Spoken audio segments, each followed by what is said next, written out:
এই যে সকাল সকাল এখানে চা বসানো হয়েছে, দুধ চা। এটা সেকেন্ড রাউন্ড, থার্ড রাউন্ড মনে হয়, আমি ঘুম থেকে ওঠার পর এটা। তো হ্যালো, গুড মর্নিং সবাইকে। এখন এটা সেকেন্ড থার্ড ফোর্থ তো হতে পারে, আই ডোন্ট নো। চা করতে করতে এখন চা করছি আমি, তার আগে অনেক সকাল থেকে সবাই ঘুম থেকে উঠে গেছে। তো আজকে বাড়িতে একটা ইভেন্ট আছে, কি একটা ইভেন্ট, সেটা হচ্ছে পুজো আছে। পুজো হচ্ছে রাম ঠাকুরের পুজো। আমরা বাড়ির সবাই রাম ঠাকুরের দীক্ষিত, মানে আমি, আমার মা। তো আজ রাম ঠাকুরের পুজো আছে বাড়িতে, যেটা কালকে তোমাদেরকে ভিডিওতে বলেছিলাম না, একটা ইভেন্ট আছে যে জন্য আমার আশা। তো সেটা এটা। তো চলো শেয়ার করতে থাকবো। প্লিজ আমার ফেসটাকে ইগনোর করো, কারণ ঘুম থেকে উঠে কেউ নিশ্চয়ই সকালবেলা সেজে গুজে মেকআপ করে বাড়িতে থাকে না। কে থাকে আমি জানি না, আমি তো থাকি না। চলো ভিডিও স্টার্ট করি। আমাদের ছাদের উপরে পুজো হচ্ছে, আর এখানে সব কিছু মোটামুটি গোছানো গাছানো কমপ্লিট।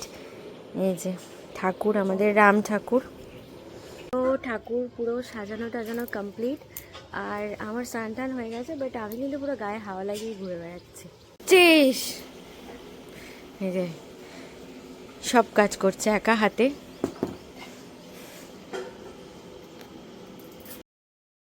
এখানে চলছে ঠাকুরের ভোগের প্রিপারেশন। আমাদের আলাদা ঠাকুর ঘরের, মানে ঠাকুরের রান্নার ঘর এটা।